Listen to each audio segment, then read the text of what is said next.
Motion. हाँ, rectilinear motion complete जो पढ़ा दिया, और आज जो चैप्टर शुरू करूंगा 4 क्लास में इसको कंप्लीट करूंगा, उसका मिला करके कंप्लीट आपका टेस्ट होगा। बात समझ में आई?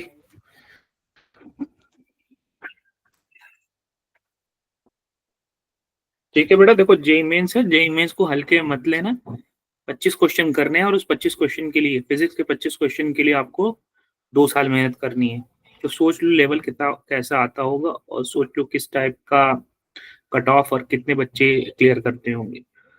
तो अगर वो 25 क्वेश्चन करने हैं 2 साल में, हालांकि 2 साल में तुम सोने का टाइम निकाल दो, खाने पीने का टाइम निकाल दो, स्कूल का टाइम निकाल दो, तो बचता कुछ नहीं है। बस देखने में लगता है कि 2 साल है, क्योंकि अगर डे टू डे लाइफ में देखा जाए तो बड़े मुश्किल से ही आप लोग टाइम निकाल पाते होगे सेल्फ स्टडी के लिए।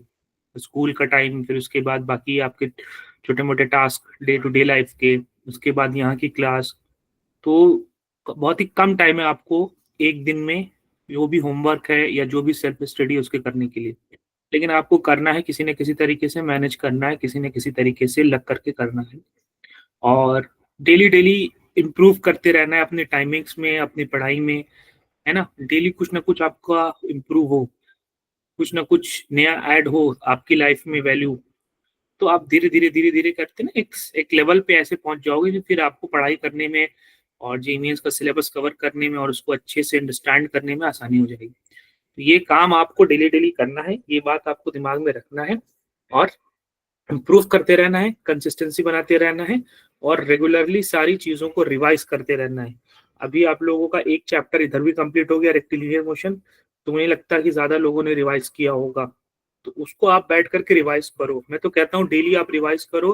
Before going to sleep give at least 15 minutes to your revision of daily classes की what you have learn today, उसको आप बैठ करके रिवाइज करो। इवन दो आपको बहुत अच्छे से आता हो टॉपिक, तब भी वो चीज आपको करना है, आए चाहे नहीं आए। एक आदत बनानी है 10 मिनट 15 मिनट देने की। ठीक है बेटा, सिलेबस आपके सामने है, आपको दे दिया गया है, आपको सारी मॉड्यूल्स दे दिए गए हैं, आपकी सारी प्रॉपर जेईई की क्लासेस चल रही हैं। ठीक है, एक्स्ट्रा हेल्प जो होती है, जो बच्चे पूछते और क्वेरी कंप्लीट करते हैं, क्वेरी पूछते हैं, वो सब आपको कंप्लीट किया जाता है। तो किसी चीज की कमी नहीं है आपके पास, आपको सिर्फ करना है करना है करना है, लगे रहना। एक इम्पॉर्टेंट चीज अगर बताऊं तो देखो, ये चीज करने में ना तुम थक जाओगे, तुम थोड़ा बोर हो जाओगे, तुम्हारा मन नहीं लगेगा हो सकता हो, तो उसका मतलब ये नहीं कि क्विट कर देना, छोड़ना है। Good evening sir. उस टाइम आपको थोड़ा रेस्ट करना है, रेस्ट करके अपने माइंड को फ्रेश करना है। किसी दिन नहीं हो रहा है, बिल्कुल नहीं हो रहा मन पढ़ने का, तो उस दिन छोड़ ही दो। मैं तो कह रहा हूँ उस दिन बिल्कुल छोड़ दो, लेकिन उसके अगले दिन डबल जोश से, डबल डेडिकेशन से, डबल एफर्ट लगा करके वापस से शुरू कर दो। करते रहो 15 दिन बाद फिर ऐसा मन हुआ कि भाई बिल्कुल पढ़ने का मन ही नहीं कर रहा है, लगातार 10 दिन 12 दिन से हम पढ़ाई किए जा रहे हैं, एक दिन बिल्कुल छोड़ दो, नहीं पढ़ो, कुछ भी नहीं पढ़ो, खूब मौज मस्ती करो, खूब एंजॉय करो, फिर उसके बाद अगले दिन फिर से शुरू करो। तो छोड़ना नहीं है, बीच में रेस्ट लेना है, फिर शुरू करना है, बीच में रेस्ट लेना है, फिर शुरू करना है। ऐसे करते करते करते पूरी आपकी जो अभी तो 1.5 साल की ही जर्नी बची है, 1.5 साल की जर्नी आपको कंप्लीट कर लेना है, चाहे फिजिक्स हो, चाहे केमिस्ट्री हो, चाहे मैथ्स हो, यही करते रहना है। पूरा होमवर्क कंप्लीट करते रहना है, सारी चीजों का रिविजन करते रहना है, और ऐसा नहीं कि हर बार नए क्वेश्चन लगाना है, पुराने क्वेश्चंस का भी रिवाइज करते रहना है। ये सारी चीजों को मिला के जब चलोगे तभी जेईई मेंस कंप्लीट हो जाएगा, क्योंकि जेईई मेंस कंप्लीट होने के लिए यही सारे एफर्ट्स एक सिस्टमैटिक, एक स्ट्रेटेजिक एफर्ट्स मांगता है आपको आपकी लाइफ में, जो हम बताते हैं, आपको गाइडलाइन देते हैं कि क्या करना है और कैसे करना है। एक मोटे मोटे तौर पे फंडामेंटल चीज हम आपको बताते रहते हैं। शुरू में आपको कॉन्सेप्ट क्लियर करने हैं, फिर बीच में आपको न्यूमेरिकल्स बहुत ज्यादा लगाने हैं, मतलब लगाने तो शुरू से हैं लेकिन होता नहीं है बच्चों से, और जिन बच्चों से हो जाता है तो उससे तो मैं बहुत खुश हूँ कि भाई बच्चे लगा रहे न्यूमेरिकल्स और बच्चे सॉल्व कर पा रहे हैं। मेरे पास मैसेजेस भी आते हैं बच्चों को कि सर नहीं हो रहे न्यूमेरिकल्स, हम तो कहते हैं कि शुरू के नहीं हो रहे हैं कि बाद के नहीं हो, तो बच्चे बोलते हैं नहीं सर जो आप पढ़ा रहे हो क्लास में वो उसके तो हो रहे हैं हमसे, लेकिन बाद के न्यूमेरिकल्स नहीं हो रहे। तो बेटा बाद के न्यूमेरिकल्स इसलिए नहीं होते हैं क्योंकि आपके वो तरीके से कॉन्सेप्ट क्लियर नहीं। शुरू के न्यूमेरिकल्स इसलिए हो जा रहे हैं क्योंकि वो आपके कॉन्सेप्ट क्लियर है, आपको पता है कि क्या करना है, कैसे करना है। तो थोड़ा सा आपको पेशेंस रखना है, धीरे धीरे हम बात तक भी पहुंचेंगे और बात की चीजों को भी क्लियर करेंगे, और बात के न्यूमेरिकल्स भी आप लगाओगे। जैसे अभी आप यहाँ के न्यूमेरिकल्स लगा ले रहे हो, ऐसा लगता है मुझे कि बच्चों को आ रहा है, लगा नहीं रहे वो अलग बात है, लेकिन बच्चों को आ रहा है। उनसे जब मैं QF यूज करता हूँ तो बच्चे प्रॉपरली रिप्लाई करते हैं, रिस्पॉन्ड करते हैं, हाँ यहाँ पे ये कॉन्सेप्ट है, हाँ वहाँ पे वो कॉन्सेप्ट है, हाँ यहाँ पे ये कैलकुलेशन है, वो कैलकुलेशन है, सब आप बताते रहते हैं। लेकिन बात के नहीं होते हैं, वो भी एक प्रॉब्लम है, बहुत बड़ी मेजर प्रॉब्लम है। हो जाएगी सॉल्व धीरे धीरे, जब हम बात के चैप्टर से पहुंचेंगे तो वो भी कंप्लीट हो जाएंगे। अभी जो आपको पढ़ाया जा रहा है उसमें कोई प्रॉब्लम है तो वो बोलो, उसमें कोई इशू है तो वो बोलो। आ रही बात समझ में सबको? Yes sir. Yes sir. हाँ ठीक है। हाँ सर तो जो सबसे ज्यादा इशू होता है आप लोगों को फिजिक्स में कि न्यूमेरिकल्स होने की रहे, भाई हमने कॉन्सेप्ट पढ़ लिया, हमने थियरी पढ़ लिया, हमने अंडरस्टैंड कर लिया थियरी, हमने विजुअलाइज कर लिया, हमने इक्वेशंस को समझ लिया क्या कहना चाहती है, लेकिन हो नहीं रहे कॉन्सेप्ट। क्वेश्चन बिल्कुल होंगे, ऐसी बात नहीं है, धीरे धीरे धीरे धीरे क्वेश्चंस करने का जो एक अपने अंदर कह सकते हो एक टैलेंट बोल लो या एक तरीके का अंडरस्टैंडिंग बोल लो, बेटर क्वेश्चन करने की अंडरस्टैंडिंग जो है अभी आपके अंदर डेवलप नहीं हुई उतने अच्छे से जेईई मेंस के क्वेश्चंस करने की या एनसीईआरटी के क्वेश्चंस की, वो धीरे धीरे डेवलप हो जाएगी। मैं आपको गाइड करता रहूंगा, मैं यहाँ पे क्वेश्चन कराता रहूंगा और आपको सारी चीजें धीरे धीरे डेवलप हो जाए। थोड़ा पेशेंस रखो, जितना मैं कह रहा हूँ उतना टास्क तो एटलीस्ट कंप्लीट करो, रिवीजन का टास्क कंप्लीट करो। रिवीजन का मतलब ये नहीं सिर्फ थ्योरी का रिवीजन, जो न्यूमेरिकल्स लगा लिए हैं उसका भी रिवीजन का टास्क कंप्लीट करो। आपको जो होमवर्क की शीट दी जाती है मुश्किल से 10 क्वेश्चन रहते हैं, पर फिर भी बच्चों के क्वेश्चन नहीं होते। 10 क्वेश्चन बड़ी बात है डेली डेली। उसके अलावा मैंने दे रखा है कि किसी का आप कम से कम मॉड्यूल्स जो मैंने आपको दे रखा है उसके क्वेश्चंस लगा लो, डेली 5 क्वेश्चन लगा लो, 10 क्वेश्चन लगा लो, उसमें से जो आपको PYQs दे रखा है उसमें से लगा सारे क्वेश्चंस। तो मुझे नहीं लगता कोई भी बच्चा ऐसा है जो रियलिस्टिकली बात करे कि मॉड्यूल के सारे क्वेश्चन लगा लिया या PYQs के सारे क्वेश्चंस लगा लिए। नहीं, ऐसा नहीं करना है। और ना ईगो सेटिस्फैक्शन करना है कि ये सवाल नहीं हो रहा तो कैसे नहीं हो रहा है, हम उसको करेंगे, चलिए चाहे 2 घंटा लग जाए। नहीं, ईगो सेटिस्फैक्शन भी नहीं कर। जो नहीं हो रहा है ठीक है, उसको एक्सेप्ट करो कि मुझसे अभी नहीं हो रहा है, आगे चल के बाद में हो जाएगा, या मैं सर से समझ लूंगा, समझ लूंगी, वो बता देंगे सर कैसे करना है। उसको छोड़ करके आगे बढ़ो। एटलीस्ट 10-15 क्वेश्चन ऐसे कर लो जिसमें तुम इन्वॉल्व होकर के, जिसमें तुम एंगेज होकर के उसको सॉल्व कर पा रहे हो, फिर वो टेम्परामेंट जम आपके अंदर डेवलप होता जाए। ये काम आपको करना पड़ेगा, लग के करना पड़ेगा, डिटेल में होकर के करना पड़ेगा, तभी कुछ अंडरस्टैंडिंग डेवलप होगी और तभी तुम समझ पाओगे चीजों को और जेईई मेंस को और उस 25 क्वेश्चंस को जो आने वाले हैं आपके। बात समझ में आ रही तुम लोगों को?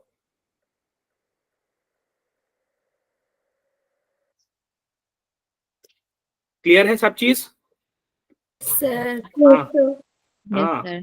चलो बेटा, चलो स्टार्ट करते हैं आज का lecture. My name is Mohammad Numan, I am your physics teacher.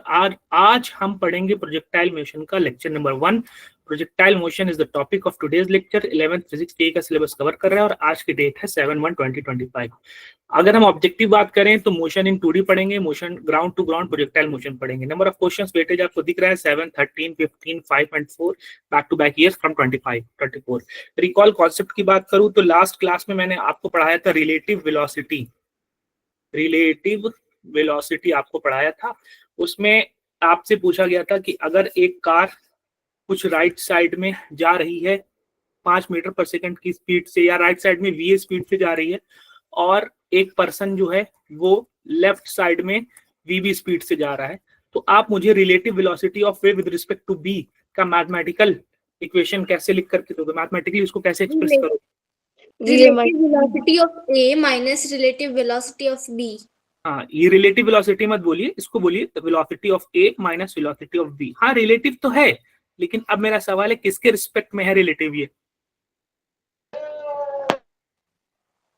किसके रिस्पेक्ट में है? वी है तो रिलेटिव वेलोसिटी, लेकिन किसके रिस्पेक्ट में है? A के रिस्पेक्ट में है। नहीं, ए की वेलोसिटी ये रिलेटिव है, लेकिन किसके रिस्पेक्ट में है? तो बी के है। नहीं B बेटा, के ए वाली चीज है, VAB है। जो ए की वेलोसिटी बी के रिस्पेक्ट में जो आप बात कह रहे हो उसको हमने रिप्रेजेंट किया VAB से। और ये जो VA है वो भी एक वेलोसिटी है, ये भी एक रिलेटिव वेलोसिटी है, लेकिन ये किसके रिस्पेक्ट में है?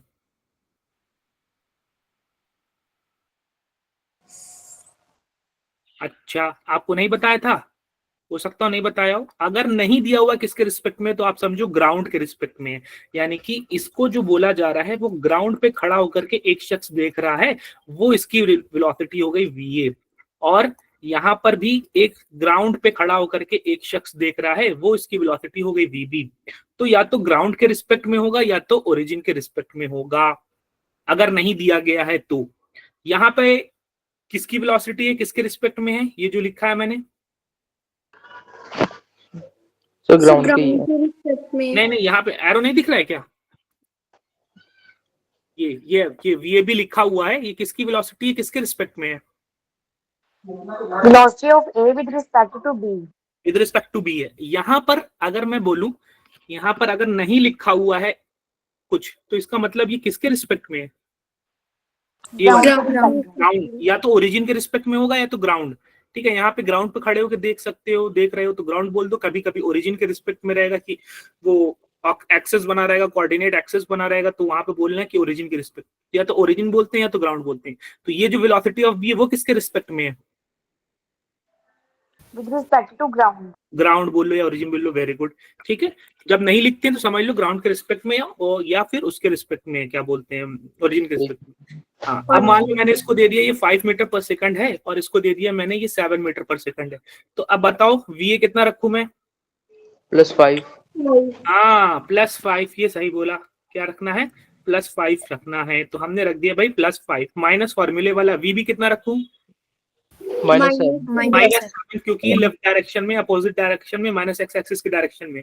तो एड अप होकर के A की वेलोसिटी B की नजर से, A को देख रहे हैं लेकिन B की आंखों से, B के चश्मे से, B के दृष्टिकोण से, B की नजरों से हम अगर देख रहे हैं तो वो मुझे 12 की स्पीड से जाते हुए दिखाई देगा। सिंबल कैसा है? प्लस है यहाँ पर। 12 की स्पीड से किधर जाते हुए दिखाई देगा? राइट साइड में कि लेफ्ट साइड में? Right. सर एक बार आप ये दोबारा बता सकते हो? कौन सा वाला? ये लास्ट वाला स्टेटमेंट? यस हाँ, देखो VAB को मैथमेटिकली कैसे लिखते हैं ये आपको लास्ट क्लास में बताया था कि भाई VA सर, माइनस। एक्चुअली ये मेरी फर्स्ट क्लास है। नहीं बेटा, अगर फर्स्ट क्लास है तब आप रिकॉर्डिंग पीछे देख करके आइएगा, वो पूरा Okay, कॉन्सेप्ट sir. अभी यहाँ पे मैं एक्सप्लेन नहीं कर सकता। ठीक है सर। चलो, अब यहाँ पर रिकॉल टेस्ट की बात करते हैं कि a passenger sitting in a train. अच्छा, पढ़ो कोई, इन आप में से इस क्वेश्चन को पढ़िए कोई। A passenger sitting in a train A moving at 90 km per hour observes another train B moving in the opposite direction for 8 seconds. If the velocity of the train B is 54 km per hour, then the length of train B is. अब आपको ये बोला गया है कि एक passenger है, वो ट्रेन A में मूव कर रहा है। एक हमारे पास ये एक ट्रेन A हो गई, उसके अंदर एक पैसेंजर है, ये ट्रेन A हो गई, और वो मूव कर रहा है 90 किलोमीटर पर आवर से। अब ये किलोमीटर पर आवर, इसको मीटर पर सेकंड में मैं कन्वर्ट कर देता हूँ। कैसे करूंगा? 5/18 से multiply 5/18 से मैंने मल्टीप्लाई कर दिया, तो ये मल्टीप्लाई होकर के 25 मीटर पर सेकंड आ जाए। ठीक है, observes another train be moving in the opposite direction for 8 second. और यहाँ पे एक दूसरी ट्रेन है जिसका नाम ट्रेन बी है, और ये जो ट्रेन बी है वो मूव कर रही है अपोजिट डायरेक्शन में। कितनी स्पीड से चल रही है? 54 किलोमीटर पर आवर की स्पीड से चल रही है। तो अगर मैं इसको सॉल्व करूंगा, 54 × 5/18 करूंगा, तो ये हो जाएगा 15 मीटर पर सेकंड की स्पीड से एक्चुअली में ये लेफ्ट साइड में चल रही है। अब ये जो अब ये क्या करता है, ट्रेन ए के अंदर बैठा हुआ पर्सन ऑब्जर्व करता है दूसरी ट्रेन बी को, जो कि मूव कर रही है अपोजिट डायरेक्शन में, 8 सेकंड तक ऑब्जर्व कर पाता है। यानी कि जो टाइम दे रखा है 8 सेकंड हो गया। ठीक है, if the velocity of the train B, जो ट्रेन बी की वेलोसिटी है वो दे दिया उन्होंने, तो लेंथ ऑफ द ट्रेन, तो हम मान लेते हैं कि लेंथ ऑफ द ट्रेन जो है वो L है। हम मान लेते हैं कि लेंथ ऑफ द ट्रेन जो है वो हमारे पास L है। ठीक है, और वो इस L लेंथ को अपनी सामने की नजरों से गुजरते हुए देखता है, पास करते हुए देखता है 8 सेकंड के लिए। यानी कि डिस्टेंस कितनी हो जाएगी? Distance, speed into time. हाँ, स्पीड इनटू टाइम तो होगी, लेकिन यहाँ पे हमने क्या नाम दिया डिस्टेंस को? L. हो जाएगी। ठीक है, अब यहाँ पर जो पर्सन देख रहा है वो खड़े होकर के नहीं देख रहा है, वो भी तो मूव कर रहा है। तो यहाँ पर जो स्पीड लेंगे, एक्चुअल स्पीड इसकी लेंगे विद ग्राउंड के रिस्पेक्ट में स्पीड, या एक्चुअल स्पीड बोलो कि रिलेटिव स्पीड लेंगे इसकी? से रिलेटिव स्पीड। रिलेटिव स्पीड दोगे, क्योंकि ये खड़े होकर नहीं देख रहा है, ये भी मूव करते हुए देख रहा है, और मूव करते हुए अपने सामने L लंबाई की ट्रेन को 8 सेकंड तक देख पा रहा है। तो यहाँ पे जो स्पीड, हाँ बेटा ये कॉन्सेप्ट दोबारा समझाना एक बार। ये मैं कह रहा हूं कि ये जो पर्सन है वो खड़े होकर के नहीं देख रहा है कि भाई बाहर खड़ा हुआ है और चल रहा है, उसके सामने ट्रेन जा रही है। अगर ये खड़े होकर के देखता, तब हम इस ट्रेन बी की स्पीड, पहले वाला, उससे पहले हमने बोला कि डिस्टेंस कितनी होगी। डिस्टेंस हमने बोला कि इस ट्रेन की डिस्टेंस हमने मान लिया L, लेंथ उसकी मान लिया है कितनी है? L है। बस यही तो बताया था उससे पहले। डिस्टेंस जो है ट्रेन की बेटा वो हमने एल मान लिया है, हमको नहीं पता है तो हमने एल मान लिया है, उसी को कैलकुलेट करेंगे। उसके बाद उससे पहले मैंने बोला कि भैया टाइम कितना लग रहा है, इसको देखा, उसने देखा कितनी देर तक ट्रेन को, उसने ट्रेन को देखा है 8 सेकंड तक। 8 सेकंड के लिए उसने ट्रेन को ऑब्जर्व किया है, यानी कि ट्रेन उसके सामने से मूव करते हुए 8 सेकंड तक गई हुई। और ट्रेन की लंबाई कितनी है, यहाँ वीडियो, मेरे वीडियो में देखोगे तो समझ में आएगा थोड़ा। ट्रेन की लंबाई कितनी भैया, एल लंबाई। अब मैं खड़ा हूं और सिर्फ सिंपल खड़ा हूं तो मैं देख रहा हूं कि भैया ट्रेन की लंबाई एल है, 8 सेकंड के लिए जा रही है, और ट्रेन की स्पीड कितनी है, मान लेते हैं 15 मीटर पर सेकंड। ठीक है, अगर मैं स्टैंड स्टिल हूं, अगर से मैं खड़े होकर देख रहा हूं, स्टैंड स्टिल हूं, तब मैं क्या लगा दूंगा भाई, स्टैंड स्टिल हूं, अगर मैं खड़े होकर देख रहा हूं तब distance is equals to speed into time लगा लूंगा, यानी 15 8 कितना हो जाएगा, 90 मीटर की ट्रेन हो जाएगी। लेकिन ये तब होता जब मैं खड़ा हुआ हूं, लेकिन मैं भी तो चल रहा हूं, मैं भी तो दूसरी ट्रेन में हूं, मैं भी तो मोशन कर रहा हूं। तो जब मैं मोशन करते हुए अगर देख रहा हूं, मैं मूव करते हुए अगर देख रहा हूं, तो ट्रेन में ये जो स्पीड मैं लूंगा वो ट्रेन बी की स्पीड 15 नहीं लूंगा, क्योंकि अभी मैं ट्रेन बी की स्पीड यहाँ पे मैंने क्या लिया था, वीबी, और ये ग्राउंड के रिस्पेक्ट में उसकी एक्चुअल स्पीड लिया था जब मैं खड़े होके देख रहा था। लेकिन अभी मैं खड़ा नहीं, मूव करते हुए देख रहा हूं, तो अब मैं जब देखूंगा बी को, तो विद रिस्पेक्ट टू ए, यानी कि मेरी स्पीड के साथ मेरी चलते हुए मैं अब देख रहा हूँ। हाँ बेटा, सर 15 8 जाए तो 120 होता है ना। अच्छा 120 कर लो।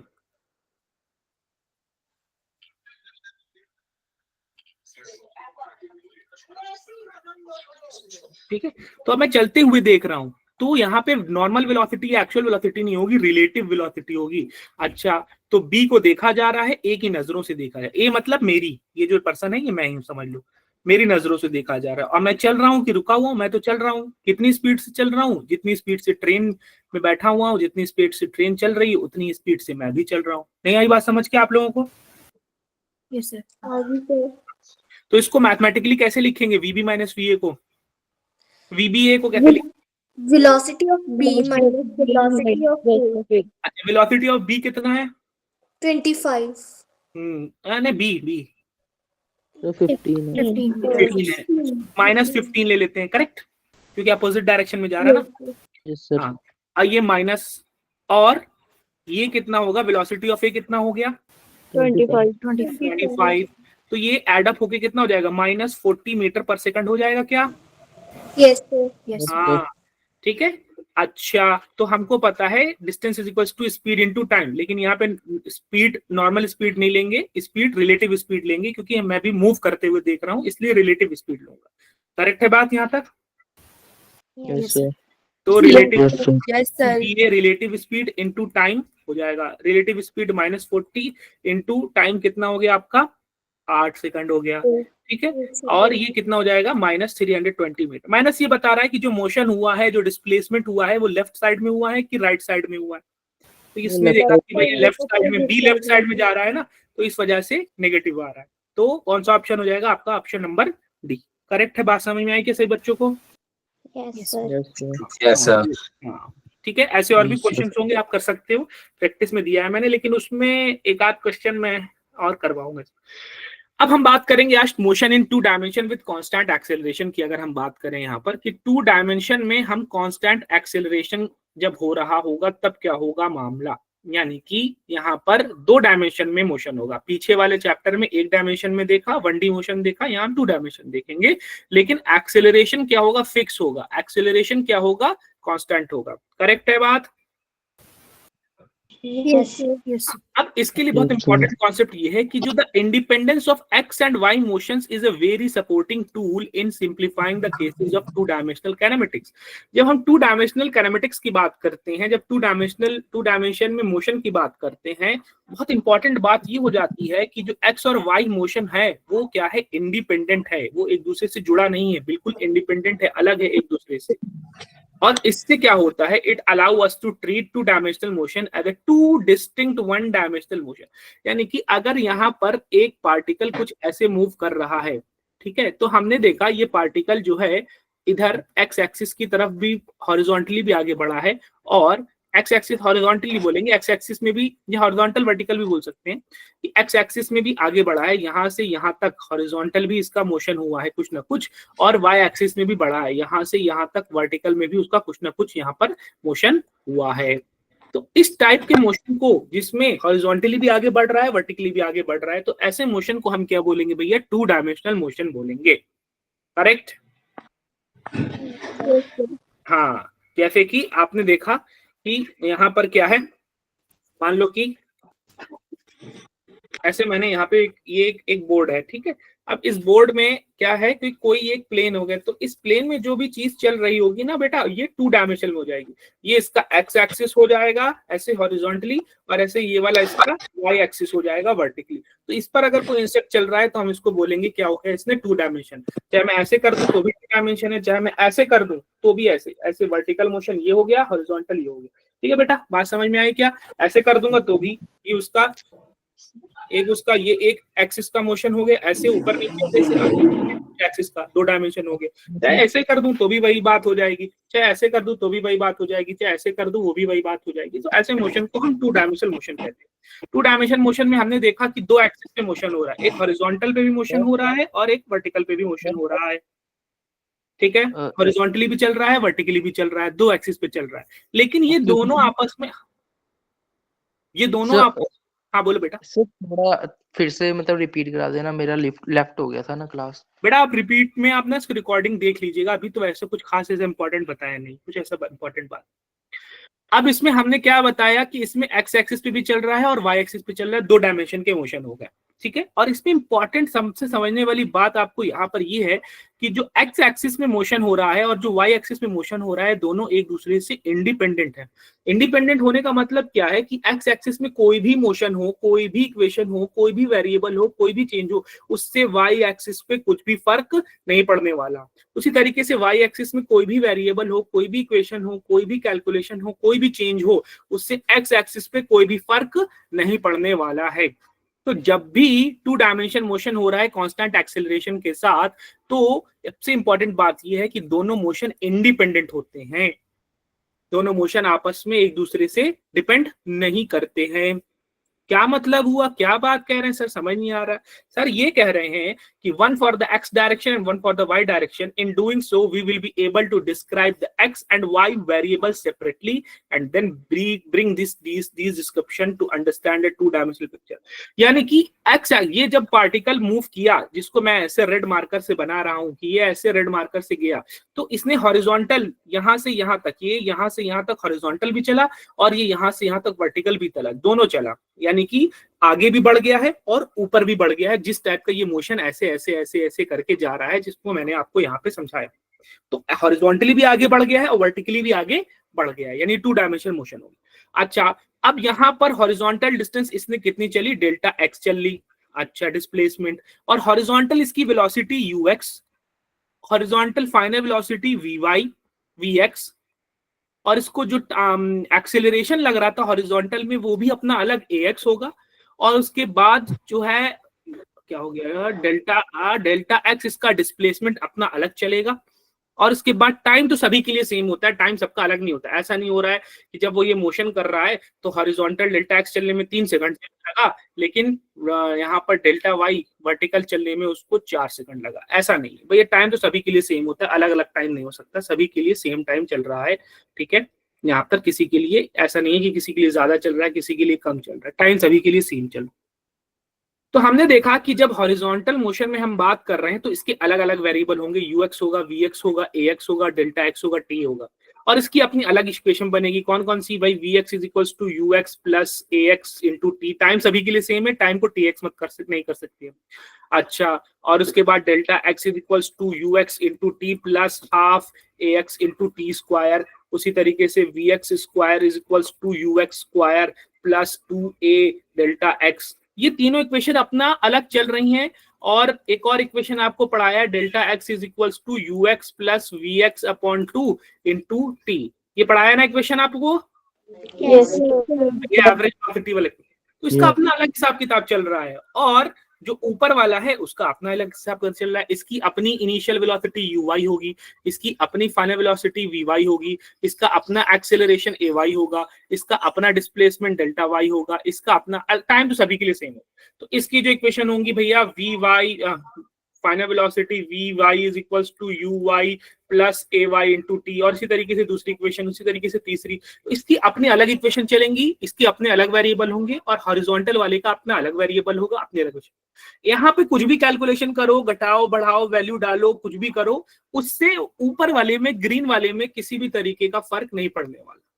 और अगर आप ऊपर ग्रीन वाले में कुछ भी करो, घटाओ बढ़ाओ, वेरिएबल डालो, उससे नीचे वाले में कुछ भी फर्क नहीं पड़ने वाला है।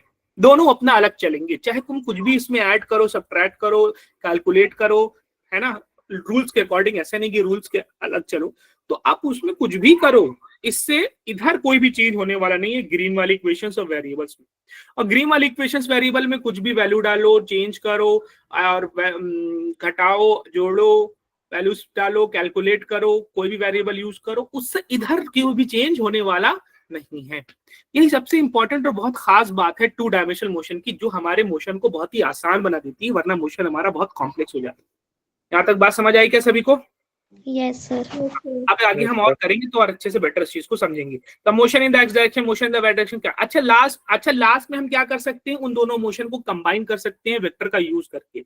यानी कि अगर मैं लास्ट में फाइनल वेलोसिटी लिखूंगा तो कुछ नहीं, व्हील horizontal velocity plus vertical velocity J cap, या initial horizontal velocity plus initial ux होगा ना ये, और initial vertical velocity uy J. Acceleration इसी तरीके से, टोटल एक्सेलरेशन क्या होगा, horizontal acceleration plus vertical acceleration, बस हो गया। अगर डिस्प्लेसमेंट की बात करूं तो डिस्प्लेसमेंट डेल्टा आर क्या हो जाएगा, delta x horizontal displacement I cap, vertical displacement J cap.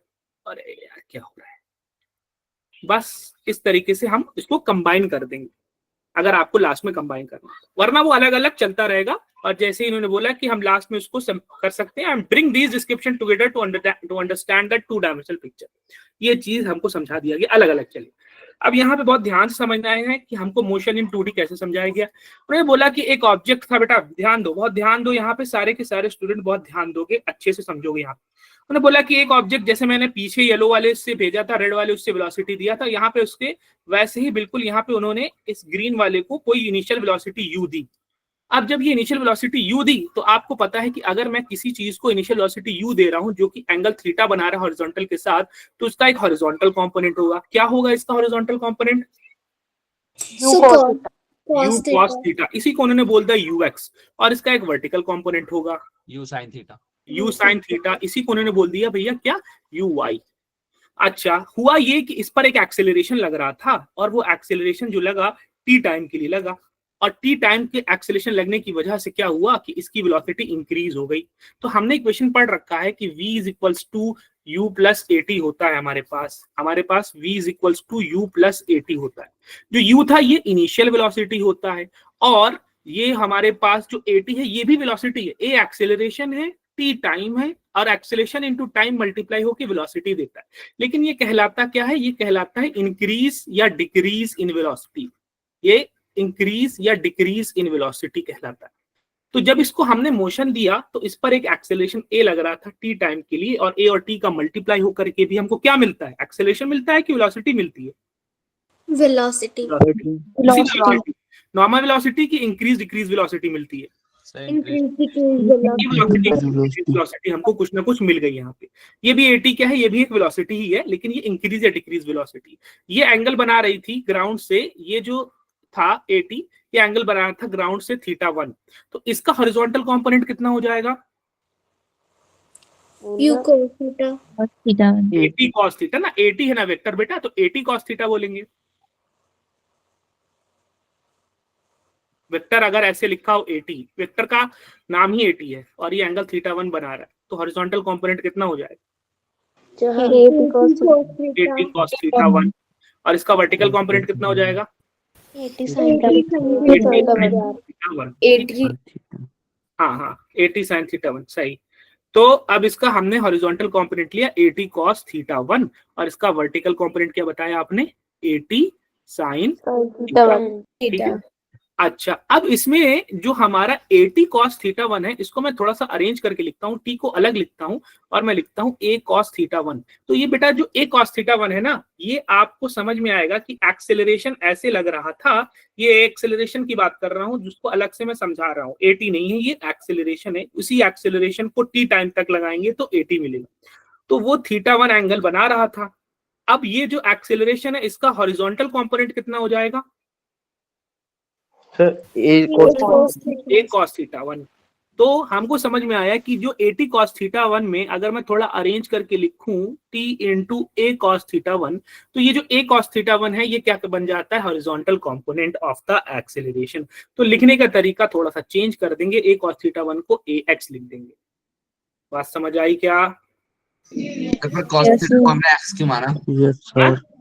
cos theta को हमने x क्यों लिया? x नहीं है बेटा, ax नहीं है, a इंटू x नहीं है बेटा, ये रिप्रेजेंटेशन है। a और छोटा सा x, जैसे मैं n1 लिखता हूं तो मैं इसका मतलब n इंटू 1 नहीं है, इसका मतलब है कि n फर्स्ट वाला रिप्रेजेंटेशन है, a छोटा सा x। और सो इस इसमें cos थीटा भी तो लिखेंगे ना? हाँ a x के बाद cos थीटा नहीं, इस a cos थीटा 1 को हमने मान लिया a छोटा सा x, ax की वैल्यू क्या है? a cos थीटा 1 है। ओके, हाँ, बात समझ आई क्या? Yes sir. जैसे आप ये क्या कहोगे, u इंटू एक्स है कि ये ux है? ux है, और ux की वैल्यू क्या है? u cos theta. अच्छा, अब मैंने इसका टाइम का हॉरिजॉन्टल कंपोनेंट क्यों नहीं लिया? कोई मुझे बता सकता है क्या? सर टाइम तो सेम ही होता है ना। देखो time changes. नहीं, सेम तो होता है सबके लिए, लेकिन उसका हॉरिजॉन्टल कंपोनेंट क्यों नहीं है?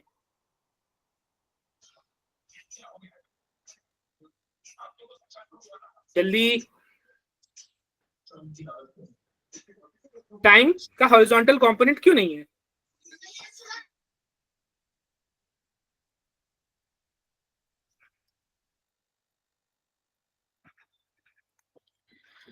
टाइम क्या है बेटा? वेक्टर क्वांटिटी है कि स्केलर क्वांटिटी है?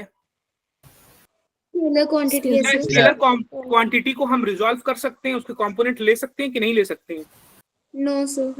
No sir. टाइम एक स्केलर क्वांटिटी है, उसका हम हॉरिजॉन्टल कंपोनेंट या वर्टिकल कंपोनेंट नहीं ले सकते, स्केलर का हम नहीं ले सकते।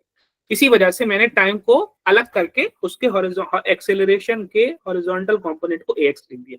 उसी तरीके से आपको पता है कि a sin थीटा क्या बन जाएगा इसका? हॉरिजॉन्टल कंपोनेंट की वर्टिकल कंपोनेंट? Vertical component. उसको मैंने थोड़ा सा नोटेशन दे दिया ay इंटू टी। अच्छा, यहाँ तक बात सभी बच्चों को समझ में आई कि फिर से कुछ समझाऊं? हाँ जी सर। यस हाँ सर। हाँ Sir. हाँ, अब ध्यान दो, तो शुरू की वेलोसिटी u वेलोसिटी वेक्टर था, उसमें मैंने एक नया वेक्टर at ऐड कर दिया। तो एक वेक्टर में जब दूसरा वेक्टर ऐड करेंगे हेड टेल रूल लगा करके, तो ये हमारा बन जाएगा फाइनल वेलोसिटी वेक्टर। कुछ इस तरीके से इनिशियल और फाइनल पॉइंट को हमको ऐड करना पड़ेगा। यहाँ तक बात समझ आई क्या सारे बच्चों को? Yes sir. दो Yes, वेक्टर्स sir. को ऐड करके तो ये फाइनल वेक्टर तो आता ही है ना, तो वही चीज है ये। अच्छा, अब ये जो फाइनल वेलोसिटी, ये फाइनल वेक्टर जो ब्लू वाला है, इसको हम बोलेंगे कि ये हमारा फाइनल वेक्टर v हो गया। फाइनल वेक्टर हमारा क्या हो गया? v हो गया। करेक्ट है क्या? Yes sir. अच्छा, अब मैं कह रहा हूं कि जो हमारा फाइनल वेलोसिटी वेक्टर v है, वो फाइनल वेलोसिटी वेक्टर v है, वो हॉरिजॉन्टल के साथ एंगल बना रहा है थीटा 2। अगर ये फाइनल वेलोसिटी वेक्टर v और ये हॉरिजॉन्टल के साथ थीटा 2 एंगल बना रहा है, तो इसका हॉरिजॉन्टल कंपोनेंट क्या हो जाएगा? v cos theta. Yes v cos theta 2। और इसका वर्टिकल कंपोनेंट क्या हो जाएगा? v sin theta. sin theta 2। तो उसी तरीके से मैंने यहाँ उसका हॉरिजॉन्टल कंपोनेंट लिख दिया v cos थीटा 2 और वर्टिकल कंपोनेंट लिख दिया क्या भैया? v sin theta 2। इसी v cos थीटा 2 को मैं नाम दे देता हूँ vx और इसी v sin थीटा 2 को मैं नाम दे देता हूँ vy। करेक्ट है बात? यस अब यहाँ देखो, डायग्राम में देखो कि हमने शुरू में कुछ वेलोसिटी दिया था u, जिसका हॉरिजॉन्टल कंपोनेंट ux और इसका वर्टिकल कंपोनेंट आपका uy यहाँ पर आपको पॉइंटर से दिख रहा है। अब इसमें क्या हुआ था, इस मोशन में एक्सेलरेशन लग रहा था t टाइम के लिए, तो एक्सेलरेशन t टाइम के लिए लगा तो इंक्रीज हो गया वेलोसिटी, तो हमको इंक्रीज वेलोसिटी वेक्टर मिल गया at, जो कि ऐड हो जाएगा, जुड़ जाएगा इनिशियल वेलोसिटी वेक्टर में यहाँ से यहाँ तक। करेक्ट है बात? यस हाँ, तो इसमें देखो कि इसके हॉरिजॉन्टल में भी ऐड हो गया, हॉरिजॉन्टल कंपोनेंट जो इनिशियल वेलोसिटी का हॉरिजॉन्टल कंपोनेंट था ux, उसमें इंक्रीज इन वेलोसिटी का हॉरिजॉन्टल कंपोनेंट जुड़ गया, ऐड हो गया, axt बन गया। और ये इनिशियल वेलोसिटी का वर्टिकल कंपोनेंट था uy, तो उसमें इंक्रीज इन वेलोसिटी का वर्टिकल कंपोनेंट ayt जुड़ गया, ऐड हो गया। देखो ये एक वेक्टर इनिशियल है, ये एक इसका फाइनल वेक्टर बन गया। करेक्ट है क्या? ये एक इनिशियल वेक्टर है और इसमें ये ayt वर्टिकल कंपोनेंट उसमें जुड़ गया। करेक्ट है क्या? Yes sir. और ये हॉरिजॉन्टल में देखो कि हॉरिजॉन्टल में इनिशियल वेक्टर था, हॉरिजॉन्टल में ux, और उसमें इंक्रीज हो गया, एक इंक्रीज इन वेलोसिटी वेक्टर हो गया, जुड़ गया, ऐड हो गया axt। तो इस वेक्टर का जो एडिशन आ रहा है वो ये आ रहा है vx, final horizontal vector velocity का vx। करेक्ट? Yes, sir. और Yes, उसी sir. तरीके से वर्टिकल में इनिशियल uy था, वर्टिकल में इनिशियल uy था, उसमें increase in velocity vector ayt हो गया, और इन दोनों वेक्टर का एडिशन ये बन जाता है final vertical velocity vector vy। Correct? Yes. हाँ, तो हमने क्या देखा कि Yes, हमने sir. इनिशियल वेलोसिटी को दो हिस्सों में बांटा, ux uy। हमने इंक्रीज इन वेलोसिटी वेक्टर को दो पार्ट में बांटा, axt ayt। हमने फाइनल वेलोसिटी वेक्टर को दो पार्ट में बांटा, vx और vy। और हमने देखा कि भैया इस इनिशियल में ये वेक्टर ऐड किया तो फाइनल वेक्टर vx बन गया, इस फाइनल में और इस इनिशियल वेक्टर में वर्टिकल में ये increase in velocity vector in vertical add किया तो ये फाइनल वर्टिकल वेक्टर वेलोसिटी का बन गया vy। करेक्ट है? Yes, sir. तो बस Yes, उसी sir. को हमने इक्वेशन के फॉर्म में लिख दिया कि यहाँ पर ux में axt ऐड हो रहा है तो vx बन रहा है। तो vx कैसे बना भैया? ux वेक्टर में axt वेक्टर ऐड कर दिया। उसी तरीके से यहाँ पर आप देखोगे, उसी तरीके से जो वर्टिकल डायरेक्शन में चल रहा है वहां पर आप देखोगे कि क्या चल रहा है। वर्टिकल में भी ऐसे ही चल रहा है। ये देखो uy था, उसमें हमने ayt जोड़ा तो फाइनल वेलोसिटी वेक्टर vy बन गया। तो vy is equals to uy plus ayt। सही है क्या? Yes, sir. Yes sir. आपने देखा हॉरिजॉन्टल का अपना अलग ही किस्सा कहानी चल रही है, Yes, sir. वर्टिकल का अपना अलग ही किस्सा कहानी चल रहा है। बात समझ में आई क्या? Yes sir. Yes, sir. अब ये वाला पार्ट जो है मैं नहीं समझा रहा हूँ, ये वाला भी उसी तरीके से है, ये आपको समझ करके आना है। थोड़ा सा मैं हिंट दे देता हूँ कि शुरू में जो बॉडी की पोजीशन थी वो थी RI। ठीक है? शुरू में बॉडी, चलो थोड़ा सा मैं समझा देता हूँ। आपने इक्वेशन पढ़ रखी है कि final position is equals to initial position plus ut plus half at square. क्या ऐसे पढ़ रखी है क्या? Yes, sir. तो आप यहाँ पे देखोगे, ध्यान दोगे, आप यहाँ पे ध्यान दोगे कि यहाँ पे उसकी इनिशियल पोजीशन RI दी गई है। अच्छा, और उसमें ut ऐड किया गया, ये वाला पार्ट उसमें ऐड किया। जब मैंने वेलोसिटी दिया उसको तो ut पार्ट उसमें उसकी पोजीशन को ऐड कर दे रहा है, और हाफ at स्क्वायर पार्ट जो है वो भी उसमें पोजीशन को ऐड कर दे रहा है। तो एक वेक्टर ये तो शुरू में था x0। करेक्ट? ये उसकी शुरू की पोजीशन थी जिसमें मैंने कुछ नहीं किया। यहाँ तक बात समझ आई? Yes, sir. ये शुरू से था, Yes, sir. यहाँ पे था, ओरिजिन से कहीं पर रहा होगा, कहीं से किसी ओरिजिन से किसी पोजीशन x0 पर था। तब मैंने उसको वेलोसिटी दिया, उस वेलोसिटी की वजह से उसके पोजीशन में कुछ इंक्रीज हुआ। वो पोजीशन इंक्रीज कितना है? ये इंक्रीज इन पोजीशन कहलाएगा ut। तो ये ut ऐड हो गया उसमें वेक्टर। उसके बाद हाफ at स्क्वायर एक्सेलरेशन की वजह से, हाफ at स्क्वायर एक्सेलरेशन की वजह से उसकी पोजीशन में ऐड हो गया एक और वेक्टर हाफ at स्क्वायर। तो फाइनल वेक्टर क्या बनेगा भाई? जहां से स्टार्ट किया था यहां से, और ये ऐड होने के बाद, ये ऐड होने के बाद यहां से यहां तक के एक फाइनल वेक्टर हमने जोड़ दिया जो बन गया RF, जिसको मैंने यहाँ पे लिखा है x के रूप में, x के फॉर्म में। करेक्ट है बात क्या? Yes, sir. Yes sir. Yes, sir. Initial position था, हाँ इनिशियल पोजीशन था। इसके भी दो कंपोनेंट होंगे, दो पार्ट होंगे, एक हॉरिजॉन्टल कंपोनेंट RIX, एक वर्टिकल कंपोनेंट RIY। इसमें आप समझ रहे होगे कि इसका एंगल कुछ होगा। तो हॉरिजॉन्टल मान लो RI का हॉरिजॉन्टल कंपोनेंट कितना था? थीटा था। RI का हॉरिजॉन्टल कंपोनेंट कितना था? थीटा था। बात समझ रहे हो? तो हॉरिजॉन्टल कंपोनेंट कितना हो जाएगा RI का? Yes, sir. RI cos theta. Very good. उसी तरीके से दूसरे वाले पार्ट का भी बताना है। एक मिनट बेटा।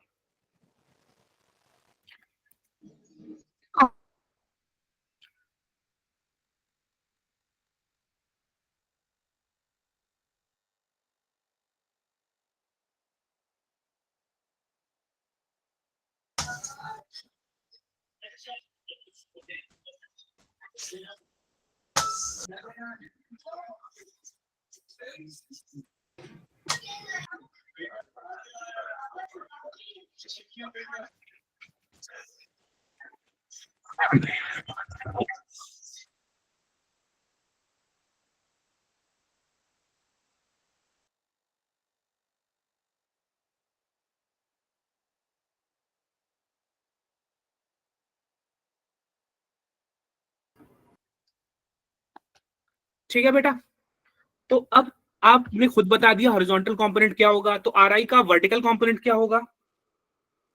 RI हाँ, बस आर इसी आई तरह। साइन अब जो वेलोसिटी की वजह से जो इंक्रीज इन पोजीशन हुआ है यूटी, उसका हॉरिजॉन्टल कंपोनेंट क्या होगा?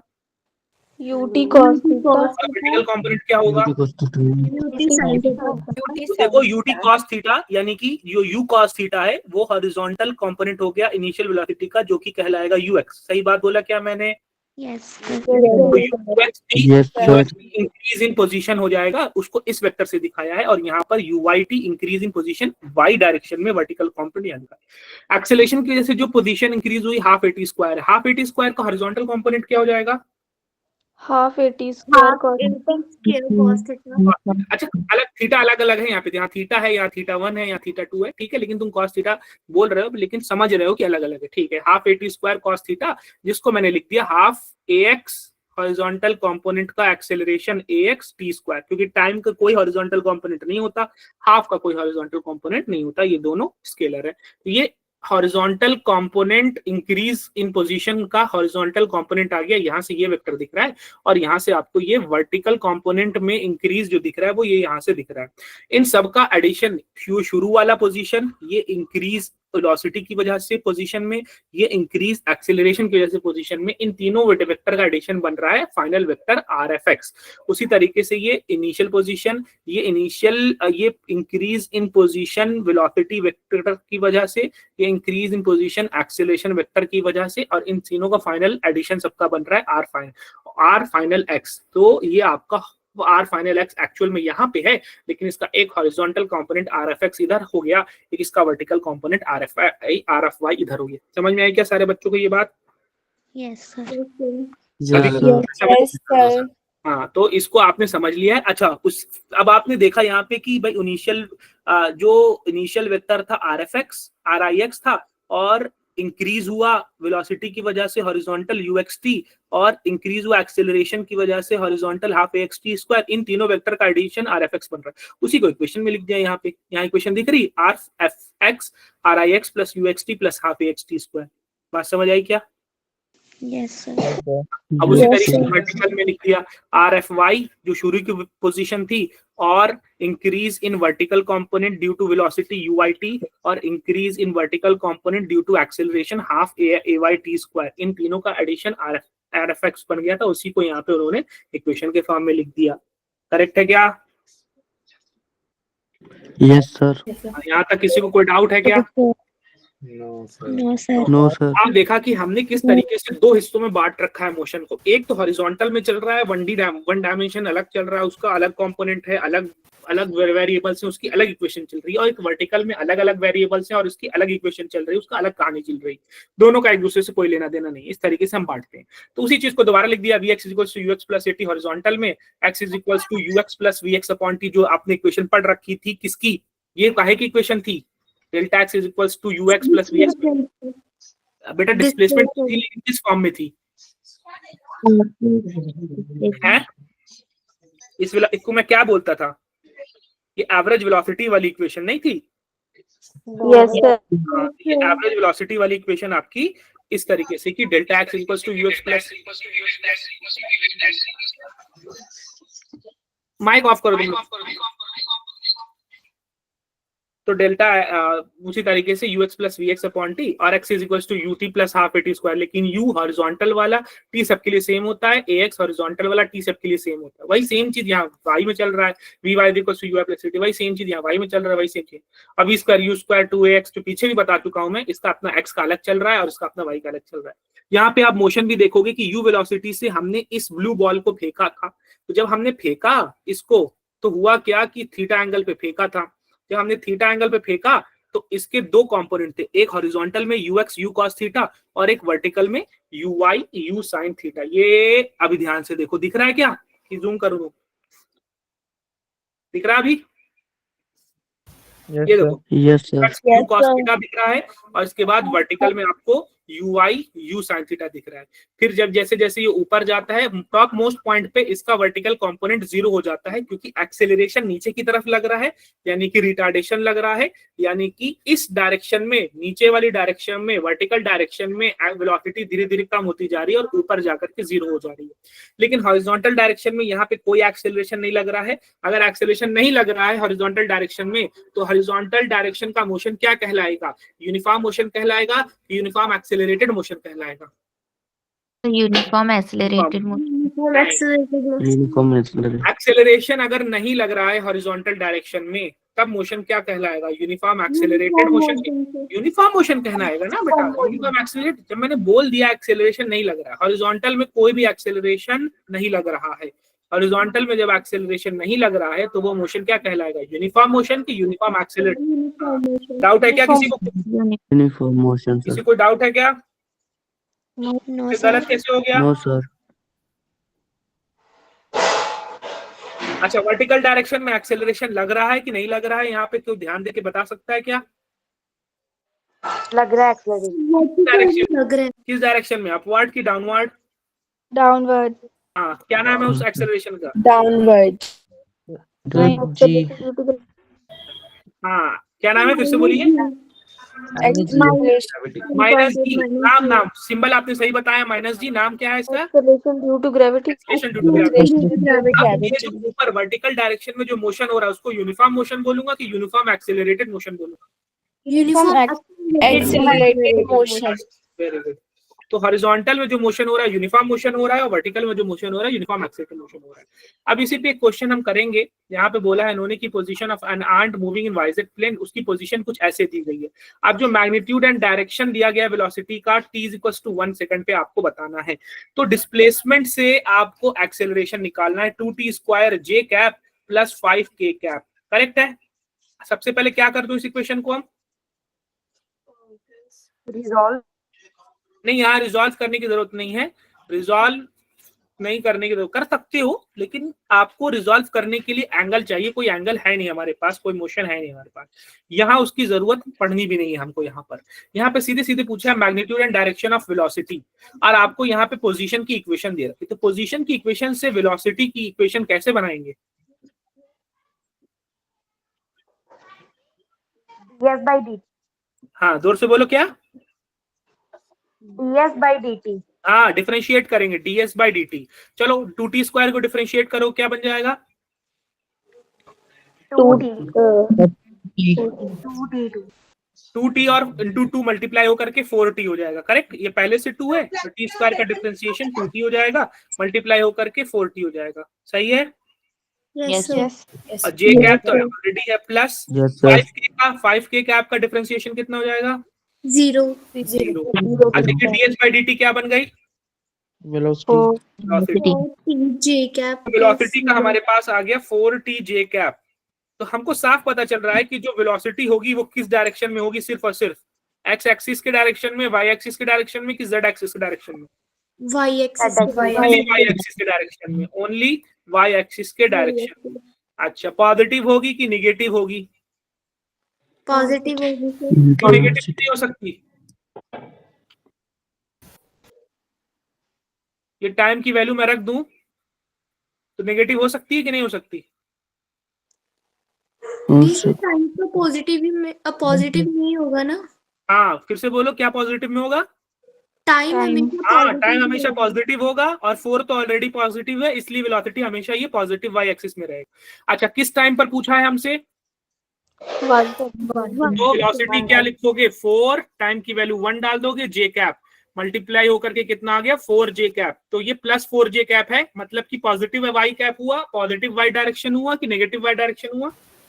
पॉजिटिव। तो कौन सा ऑप्शन सही हो जाएगा? 4। ऑप्शन नंबर डी सही हो जाएगा। चलो आगे बढ़ते हैं। अब हम एक्चुअल में आएंगे। 2D मोशन को हमने पीछे समझ लिया और काफी हद तक उसको हम एक्सप्लेन भी कर चुके हैं। अब उसको थोड़ा सा हम इक्वेशंस निकालेंगे उन्हीं चीजों को यूज करके प्रोजेक्टाइल मोशन में, जो आप यहाँ तक समझ चुके हैं। सभी को समझ में आ गई यहाँ तक बात कि फिर से समझाऊं यहाँ तक? Yes sir. तो बताते जाओगे सारी चीजें जो जो हमने पढ़ रखा है। क्या पढ़ा हमने? फिर हमने यहाँ पे ये पढ़ा कि the motion of A bodies under gravity को ही हम आम तौर पे प्रोजेक्टाइल मोशन कहते हैं। प्रोजेक्टाइल मोशन का मतलब अंडर ग्रेविटी जो मोशन हो रहा है। अब ग्रेविटी के अंडर मोशन दो हो सकता है, एक 1D डायरेक्शन में, जैसे कि मैंने ऐसे इस पेन को ड्रॉप कर दिया, तो ये 1 डायमेंशन हुआ कि ये 2 डायमेंशन हुआ? 1 डायमेंशन हुआ। मैं ऐसे फेंक रहा हूं तो, अगर मैं ऐसे फेंक रहा हूं तो, अगर मैं ऐसे फेंक रहा हूं तो ये कैसा हुआ? 1 डायमेंशन हुआ कि 2 डायमेंशन हुआ? ये 2 dimension. क्योंकि हॉरिजॉन्टली भी आगे बढ़ रहा है, वर्टिकली भी ऊपर और नीचे जा रहा है। तो इस मोशन को भी हम प्रोजेक्टाइल मोशन कहते हैं, जैसे कि वॉलीबॉल क्रिकेट वगैरह खेलते हो। अच्छा, हम इसमें इंपॉर्टेंट बात ये है कि एयर के रेजिस्टेंस की हम बात ही नहीं करते हैं इस चैप्टर में या इस पूरे टॉपिक और कॉन्सेप्ट में। प्रोजेक्टाइल मोशन में एयर के रेजिस्टेंस को निग्लेक्ट करेंगे। And swing of the ball, जो बॉल स्विंग हो रही है, बॉल स्विंग का हम पढ़ेंगे जब हम डायनामिक लिफ्ट पढ़ेंगे, तब वहां पढ़ेंगे अच्छे से, यहाँ तो कुछ नहीं है। Ideally the ball flows parabolic path when projected obliquely. Obliquely project करने का मतलब ना ही वर्टिकली डाला जा रहा है ना ही हॉरिजॉन्टली डाला जा रहा है, किसी एंगल पे डाला जा रहा है, तो उसको बोलते हैं ऑब्लिकली। तो ऑब्लिकली जब डालते हैं तो वो कौन सा पाथ फॉलो करता है? Parabolic path. यहाँ पे आप इस रेड वाले लाइन को देख भी सकते हो कि यहाँ पे जो रेड वाली लाइन बनाई जा रही है, ये रेड वाली लाइन जो है कौन सा शेप का ग्राफ बना रहा है भाई? पैराबोला। पैराबोला में कौन सा? C, inverted C, bowl, inverted bowl. Inverted inverted bowl की इक्वेशन क्या है? x square is equal to minus ky. -ky। Very good, बहुत अच्छे। चलो यही सब चीजें हैं, तुमको बताना है फटाफट। अब अजम्पशंस लिया जाता है कुछ ना कुछ, इन जब भी मोशन को हम करते हैं तो कुछ ना कुछ अजम्पशन लेके चलते हैं। एक अजम्पशन तो बता दिया कि क्या बताया एक अजम्पशन? वी एयर की रेजिस्टेंस को हम एयर की रेजिस्टेंस को नहीं माने। एक और अजम्पशन क्या बताया? सर बॉल की स्विंग बॉल की स्विंग को हम इग्नोर करेंगे। Very good. तो सबसे पहला assumption कि एयर के रेजिस्टेंस को हम इग्नोर करेंगे। The effect due to the curvature of earth is negligible. Earth के कर्वेचर की वजह से जो इफेक्ट आएगा वो बहुत ही कम, यानी अर्थ एक्चुअल में ऐसी है तो मैं बॉल फेंकूंगा तो वो कुछ ऐसे मोशन करेगा, तो हम इसको ये नहीं मानते हैं, हम स्ट्रेट ही मानेंगे। तो कुछ ऐसे ही मोशन हम इसको मानेंगे। उसके बाद the effect due to the rotation of earth. Earth rotate कर रहा है लेकिन उसका रोटेशन की वजह से जो भी इफेक्ट आएगा वो बिल्कुल ना के बराबर है, नेग्लिजिबल है।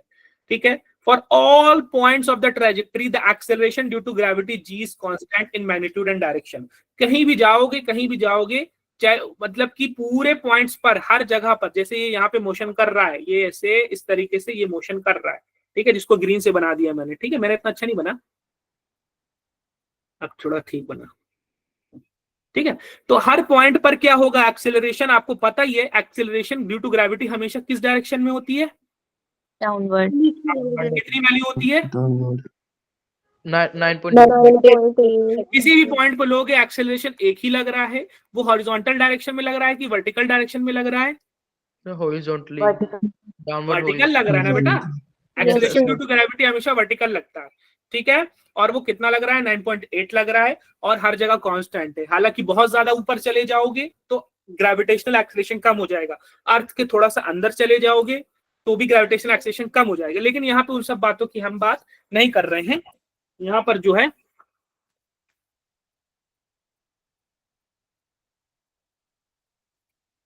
हम इन सारी चीजों को इग्नोर कर रहे हैं। चलो, अब कुछ प्रिंसिपल्स हैं physical independence of motion in projectile cases. ठीक है, क्या क्या फिजिकल इंडिपेंडेंस है?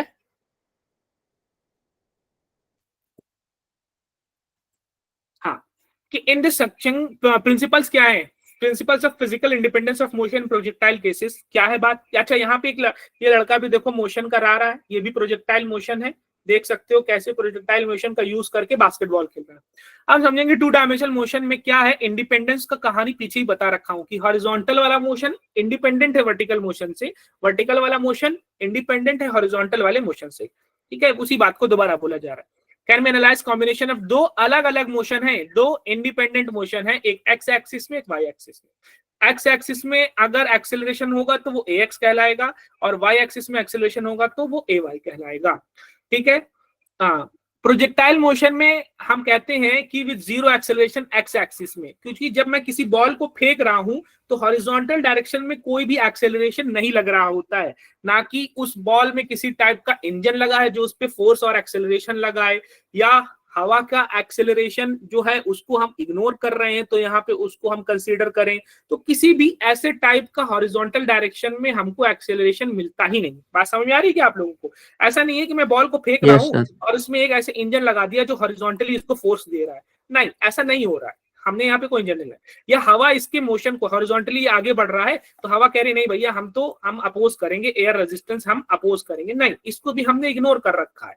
तो इस वजह से कोई भी हॉरिजॉन्टल डायरेक्शन में एक्सेलरेशन, चाहे पॉजिटिव चाहे एक्सेलरेशन नेगेटिव, हमको मिल ही नहीं रहा, तो हम इसको इग्नोर करते हैं। हॉरिजॉन्टल एक्सेलरेशन होता ही नहीं है प्रोजेक्टाइल मोशन में, हॉरिजॉन्टल एक्सेलरेशन 0 मीटर पर सेकंड स्क्वायर मान करके चलते हैं। हाँ, वर्टिकल में आपने बता दिया पीछे भी कि कितना लगता है ग्रेविटेशनल एक्सेलरेशन, जो कि -9.8 मीटर पर सेकंड स्क्वायर का हमेशा लगता रहेगा, और वाई डायरेक्शन में -g बता दिया हमेशा लगता रहेगा। तो हम अगर इसको मोशन को एनालाइज करें, ध्यान दे देखें, तो हमने u वेलोसिटी दी थी जो कि हॉरिजॉन्टल से थीटा एंगल बना रहा था, तो इसका हॉरिजॉन्टल u cos थीटा हो जाएगा, और यहाँ पर क्या हो जाएगा, vertical component u sin theta हो जाएगा। मैक्सिमम हाइट तक जो जाएगा उसको हम बोलेंगे कि उसकी मैक्सिमम हाइट कितनी है, h है, कैपिटल H। और जो हॉरिजॉन्टल जहां तक मोशन करेगा, हॉरिजॉन्टल जितनी डिस्टेंस कवर करेगा उसको हम r बोलेंगे, मतलब रेंज। ये वैसे आप लोग पढ़ चुके होंगे, करेक्ट? यहाँ तक बात सही है? Yes sir. अब हॉरिजॉन्टल मोशन में कोई एक्सेलरेशन है नहीं, अगर एक्सेलरेशन है नहीं तो क्या वेलोसिटी चेंज होगी हॉरिजॉन्टल वाली कि नहीं चेंज होगी हॉरिजॉन्टल वाली? नो नहीं चेंज होगी। तो इसकी इनिशियल वेलोसिटी बात करो चाहे फाइनल वेलोसिटी की बात करो, वो सेम की सेम u cos थीटा रहेगी, जो यहाँ पे हमने लिखा है वो चेंज होने वाली नहीं है, क्योंकि कोई भी एक्सेलरेशन नहीं। हाँ, वर्टिकल वेलोसिटी चेंज होगी। वर्टिकल वेलोसिटी शुरू में कितनी थी जब हमने फेंका था, तो u sin थीटा थी। अब जैसे जैसे बॉल ऊपर मूव करती जाएगी, एक्सेलरेशन अपोजिट डायरेक्शन में लग रहा है, रिटार्डेशन लग रहा है, घटा रहा है वेलोसिटी को, नीचे की डायरेक्शन में लग रहा है, इस वजह से उसकी वेलोसिटी डिक्रीज होती जाएगी, और डिक्रीज होते होते होते होते ऊपर जब मैक्सिमम हाइट पे पहुंचेगी तो इसकी वर्टिकल वेलोसिटी कितनी हो जाएगी, 0 मीटर पर सेकंड। ये बात तो आप सभी को पता है। Yes, sir. अब उसके बाद इस पर जो एक्सेलरेशन लग रहा है, नीचे की तरफ लग रहा है, वो इसकी वेलोसिटी बढ़ाएगा। अब शुरू अभी तक घटा रहा था, घटाते घटाते 0 कर दिया, अब बढ़ाएगा, लेकिन डाउनवर्ड डायरेक्शन में बढ़ाते बढ़ाते बढ़ाते एग्जैक्ट वही कर देगा जिस डायरेक्शन से उसको फेंका गया था। यानी u sin थीटा से फेंका गया था और नीचे आएगा तो वही u वो sin थीटा वेलोसिटी तक पहुंच जाएगा, ना उससे ज्यादा ना उससे कम, जितने से फेंका गया था उतनी वेलोसिटी तक पहुंच जाएगा ग्राउंड पर। बात समझ आई क्या आप लोगों को? Yes, sir. अगर किसी को कोई पूछना है, कोई डाउट है? No sir. चलो, पूछना हो तो पूछ सकते हो। अब यहाँ पे देखो और क्या है कि the motion of projectile two dimensional, इसको हम 2 पार्ट में बात कर सकते हैं, वही चीज बता रहा है, इंडिपेंडेंट है, ठीक है। इसी चीज का नाम दे दिया principle of physical independent of motion नाम दे दिया। उसके बाद क्या बोला कि जो वेलोसिटी है उसको 2 हिस्सों में बांट सकते हैं, एक उसका हॉरिजॉन्टल कंपोनेंट होगा, एक वर्टिकल कंपोनेंट होगा, ठीक है। ये दोनों परपेंडिकुलर होते हैं, हॉरिजॉन्टल और वर्टिकल में 90 डिग्री का एंगल होता है, ठीक है। अब जो वर्टिकल कंपोनेंट है उसके बारे में बोला है कि वो धीरे धीरे क्या हो जाएगी, 0 हो जाएगी जब वो टॉप मोस्ट पॉइंट पे पहुंचेगी। यहाँ पर जब पहुंचती है, यहाँ पर, यहाँ टीसी पॉइंट पर वर्टिकल वेलोसिटी क्या हो जाएगी, 0 हो जाएगी। ये बात पीछे भी बता रखा हूं। और जब वो नीचे आएगी तो इंक्रीज हो जाएगी, कितनी, u sin थीटा, इसकी वर्टिकल वेलोसिटी इंक्रीज हो जाएगी। और यहाँ पे फेंका गया था u sin थीटा की इनिशियल वर्टिकल वेलोसिटी से फेंका गया था। बात समझ आई क्या सारे स्टूडेंट्स को? Yes sir. चलो, वही बात पीछे बताया था। अब जो फोर्स ऑफ ग्रेविटी है वो हमेशा लगता रहेगा, कॉन्टिन्यूअसली लगता रहेगा, यानी कि एक्सेलरेशन हमेशा नीचे की तरफ डाउनवर्ड g -9.8 किसी भी पॉइंट पर आप ले लो, इन तीनों बॉल में से किसी पे ले लो, लगता रहेगा हमेशा, ठीक है। Yes sir. हॉरिजॉन्टल मोशन अभी बताया आपने, यूनिफॉर्म है कि यूनिफॉर्म एक्सेलरेटेड है, तो आपने बताया यूनिफॉर्म है। अगर यूनिफॉर्म मोशन है तब इक्वेशंस कौन सी लगती हैं? अगर यूनिफॉर्म मोशन है तब कौन सा फॉर्मूला लगेगा, तब कौन सी इक्वेशन लगेगी? V is equal to u plus 80. नहीं बेटा, v is equals to u plus 80 में एक्सेलरेशन आ गया। अगर एक्सेलरेशन आ गया तो हम ये इक्वेशन क्यों लगाएंगे, हम उसको यूनिफॉर्म मोशन क्यों बोलेंगे? यूनिफॉर्म मोशन का मतलब एक्सेलरेशन है कि नहीं है? नहीं है। Distance equal to acceleration speed नहीं into है तो ये time. इक्वेशन लगाएंगे ही नहीं। S Distance equals is equal to speed into time. Distance is equals to speed into time का, ये बार बार मैं पूछता हूँ, बच्चे इसी में कंफ्यूज होते हैं, इसी वजह से मैं पूछता हूँ कि यूनिफॉर्म मोशन में कौन सा फॉर्मूला लगाओगे? सब बोलते हैं यू प्लस एटी वाला, नहीं वो नहीं लगाना है, आपको लगाना है डिस्टेंस स्पीड टाइम वाला फॉर्मूला लगाना रहेगा। समझ आई क्या बात? Yes sir. यस।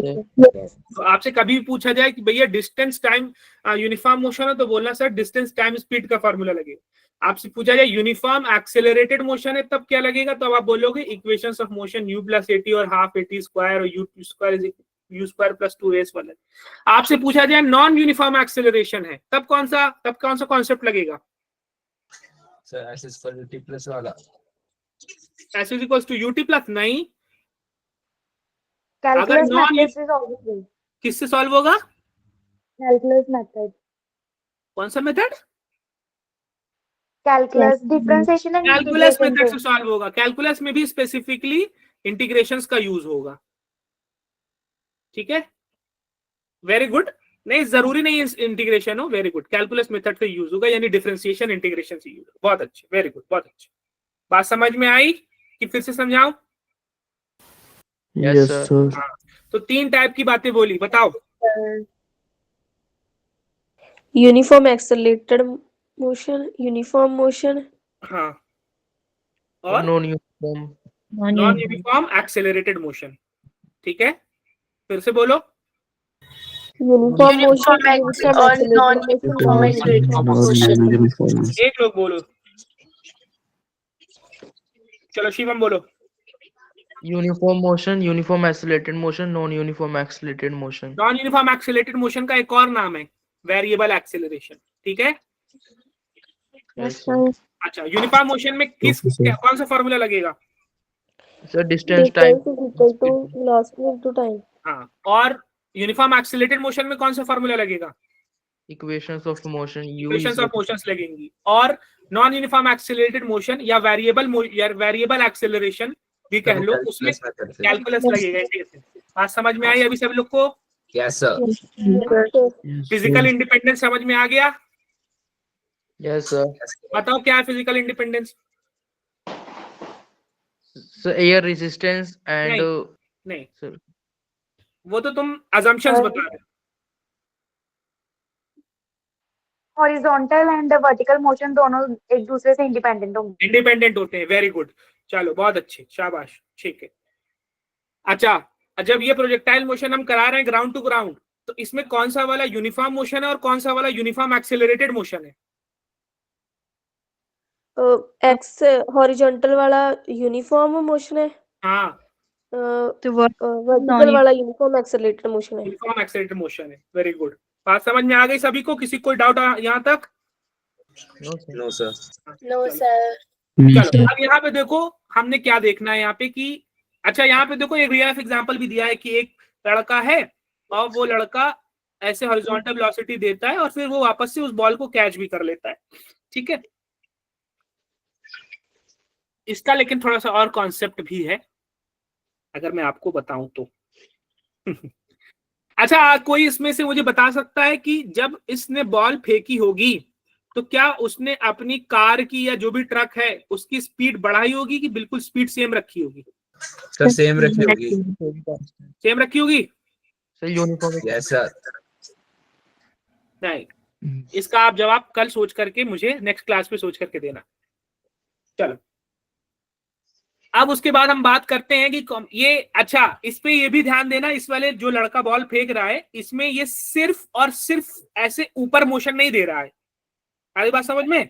ये इसको ऑब्लिक मोशन दे रहा है। ऑब्लिक मोशन का मतलब ग्राउंड से कोई एंगल पे मोशन दे रहा है, ऐसे वर्टिकली मोशन नहीं दे रहा है, सिर्फ वर्टिकली मोशन नहीं दे रहा है, या सिर्फ हॉरिजॉन्टल मोशन नहीं दे रहा है, ऑब्लिक मोशन दे रहा है। करेक्ट है बात? Yes sir.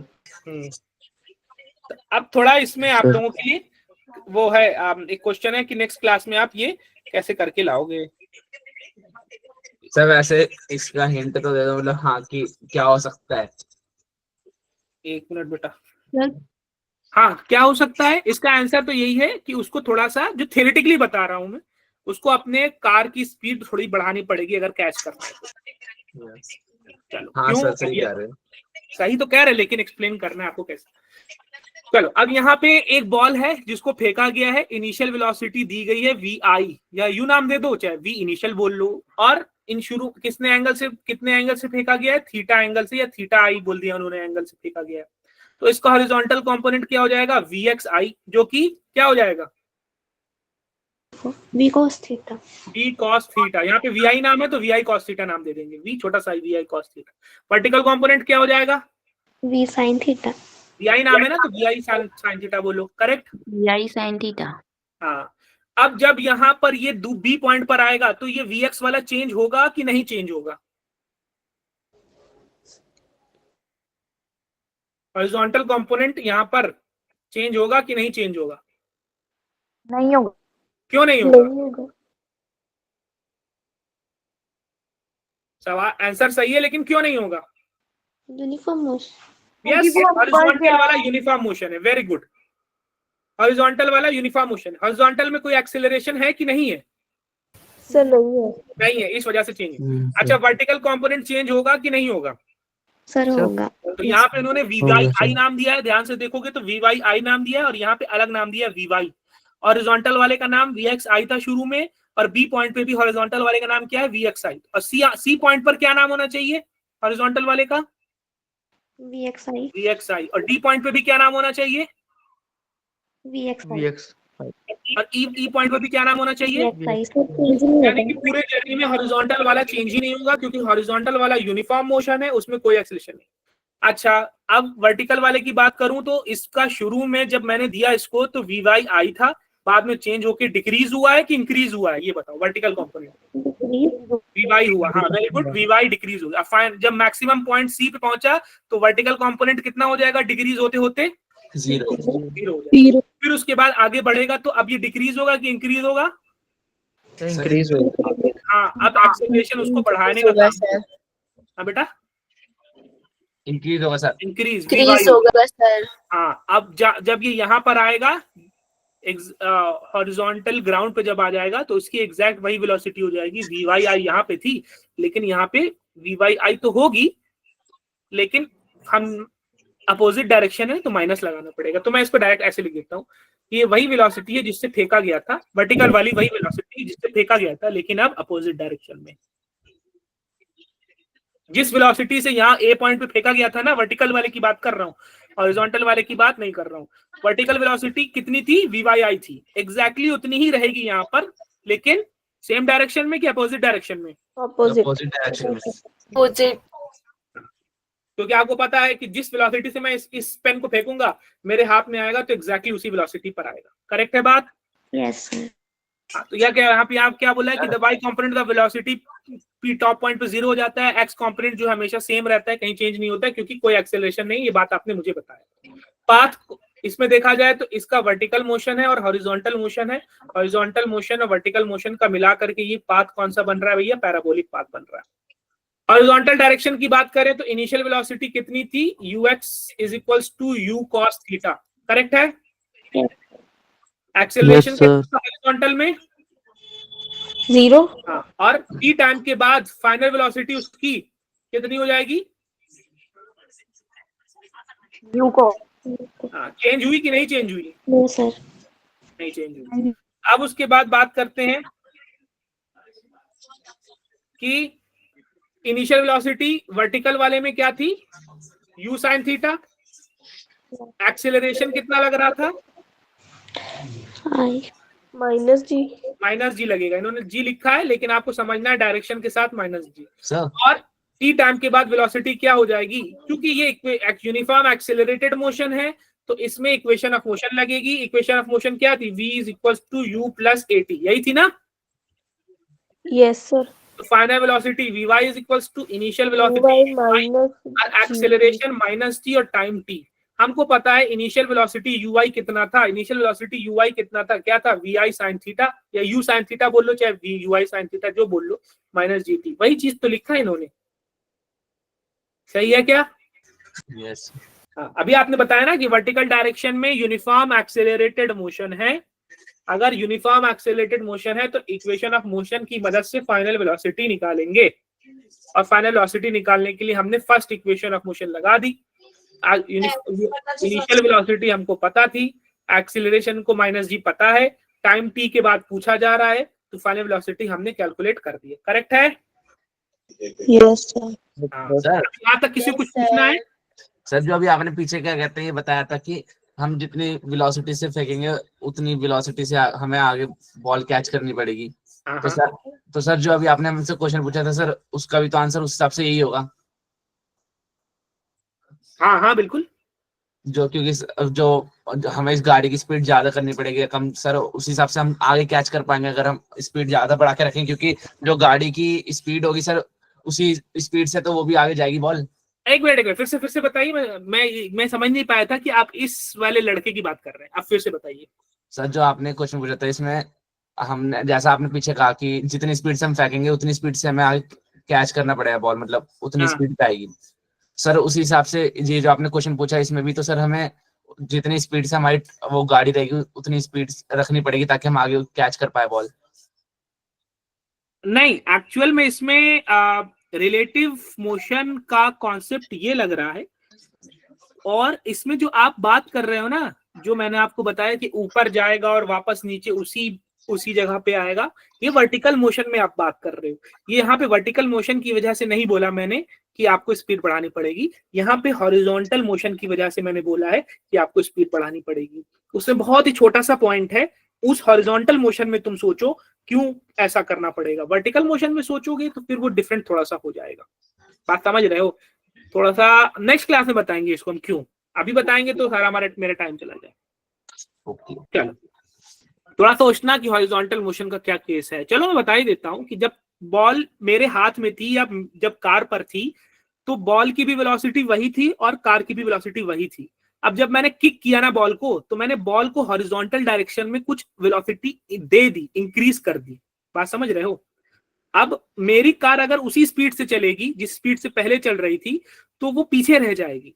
तो जो एक्स्ट्रा वेलोसिटी बॉल को किक करने पे मिली है उसको कंपनसेट करने के लिए, उतना पहुंचने के लिए थोड़ा सा स्पीड को बढ़ाना पड़ेगा, तभी हम पहुंच पाए। ये थियोरेटिकली है, रियल लाइफ में बहुत सी चीजें आ जाती हैं, एयर का रेजिस्टेंस आ जाता है, फ्रिक्शन का आ जाता है, तो वो अलग बात हो जाती है।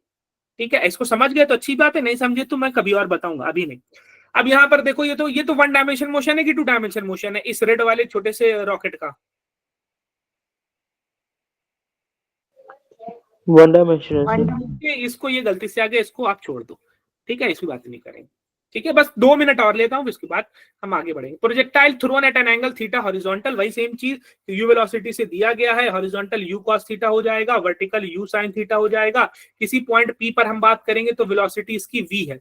अच्छा, वी वेलोसिटी में इसका horizontal component U cos theta ही रहेगा, क्योंकि आपको पता है कि हॉरिजॉन्टल कंपोनेंट चेंज होने वाला है कि नहीं चेंज होने वाला है?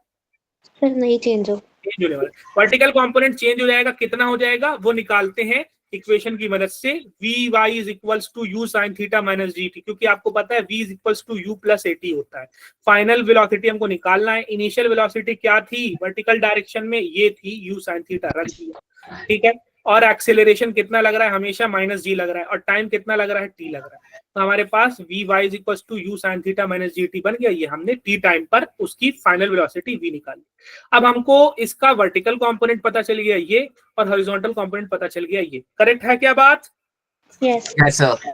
तो हमको पता है कि मैग्नीट्यूड, अगर मैं वेक्टर लिखूं कि हॉरिजॉन्टल कंपोनेंट है u cos theta, vertical component है इन दोनों का ये है u sin theta minus gt, तो हमको पता है ये दो वेक्टर परपेंडिकुलर हैं एक दूसरे से, तो इनका जो रिजल्टेंट आएगा ये final v at p resultant vector आएगा, वो हम कैसे निकाल सकते हैं? अंडर रूट हॉरिजॉन्टल वाले का स्क्वायर प्लस वर्टिकल वाले का स्क्वायर, यही होता है ना? Yes sir. u sin theta minus square, बस यही किया इन्होंने यहाँ पर और निकाल दिया। किसी भी पॉइंट पर आप निकाल सकते हो, बस टाइम पता होना चाहिए कि इस टाइम पर इसका हॉरिजॉन्टल तो हर जगह सेम रहेगा, वर्टिकल आप निकाल सकते हो इक्वेशन की मदद से। तो हॉरिजॉन्टल भी पता चल गया, वर्टिकल भी पता चल गया, और चूंकि ये हॉरिजॉन्टल और वर्टिकल 90 डिग्री पे होते हैं तो इनका रिजल्टेंट एक्स कंपोनेंट का स्क्वायर प्लस वाई कंपोनेंट का स्क्वायर करके आसानी से रिजल्टेंट वेक्टर निकाल सकते हो। बात समझ आई क्या सारे बच्चों को? Yes sir. हाँ, अभी आएगा क्वेश्चन, तो वापस से वही आ जाते हैं, वही चीज, horizontal component u cos theta, acceleration horizontal में लग रहा है कि नहीं लग रहा है? No sir. नहीं। और t टाइम के बाद भी वेलोसिटी कितनी रहेगी? सेम। सेम रहेगी। बस vertical component u sin theta, acceleration कितना लग रहा है?